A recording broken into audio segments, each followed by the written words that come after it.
الفنان عهدي صادق ومحطات من حياته وأهم أدواره ومن هو صديق عمره وسبب وفاته. ولد عهدي صادق عام 1950 في القاهرة، وفي مصادر أخرى عام 1945. أحب الفن منذ صغره ودرس بمعهد الفنون المسرحية، وكان من جيله مصطفى متولي وصبري عبد المنعم. بدأ حياته الفنية على المسرح في بداية السبعينات، ثم بدأ يظهر في أدوار صغيرة في بعض المسلسلات، مثل مسلسل الغربة عام 1977 في دور جابر مع حسن عابدين، ودور كتكوت في مسلسل قطار منتصف الليل عام 1978 مع محمود المليجي.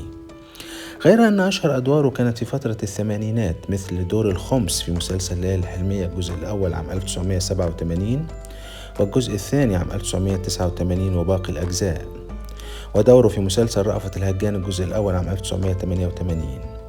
كما شارك مع الفنانة شريهان في الفوازير في أكثر من موسم.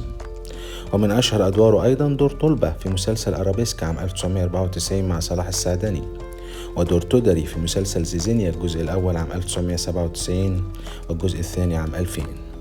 شارك عهدي صادق في حوالي 250 عمل فني، كان آخرهم مسلسل شارع 9 عام 2022 مع نرمين الفقي ومحمود عبد المغني. من الناحية الشخصية اختلفت المصادر في هذا الأمر، بين مصادر تذكر أنه أبعد أسرته عن الأضواء والإعلام تماما، ومصادر أخرى ذكرت أنه لم يتزوج ولم ينجب أي أبناء. أما عن صديق العمر الذي لازم عهدي صادق في حياته وامتدت صداقتهم لحوالي 50 عاما هو الفنان سعيد صالح.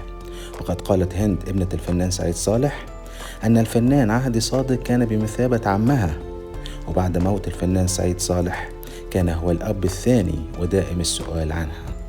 توفي عهدي صادق عام 2022، وكان يعاني في سنواته الأخيرة من مرض بالكلى عن عمر 72 عاما.